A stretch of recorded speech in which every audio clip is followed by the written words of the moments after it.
Caring or being cared for is an almost universal experience. There are 5.7 million unpaid carers in England and Wales, but that is just people who are able to recognise themselves as such.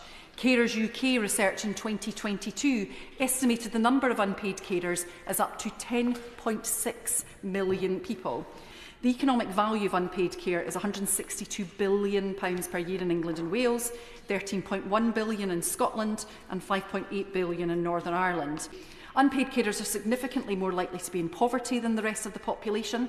The most recent data we have available from the DWP, the Family Resource Survey dating to 2023, shows that just under a third of households in receipt of carers allowance are food insecure, compared to 10% of households as a whole. And further, this survey found that 13.3% of households in receipt of carers allowance, that is just more than 1 in every 8, had used a food bank in the previous 12 months, compared to just 3% of households overall. And half of carers who responded to the Carers Trust Adult Carer Survey in 2022 said that they are struggling to make ends meet as a result of those caring responsibilities. As a minister in the department responsible for unpaid carers, DWP sees the impact of families living in poverty.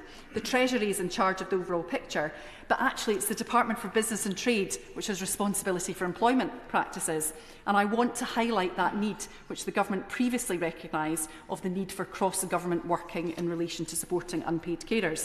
When unpaid carers are told that they can only work 13 hours a week at national minimum wage without losing their benefits, when they are left struggling because carers allowance is the lowest benefit of its kind, and when systems are set up so that unpaid carers then find themselves thousands of pounds in debt from inadvertent overpayments, this is an inevitable impact on their own health and their ability to provide care to their loved ones. Being a young carer is more uncommon than being an adult carer, but the impact over your whole life is so much greater. I want to mention Fife Young Carers, which supports 207 young people in North East Fife and around 1,300 overall across Fife, and some of those carers as young as 5 years old. Of the participants in her study, 41% of unpaid carers had thought about killing themselves.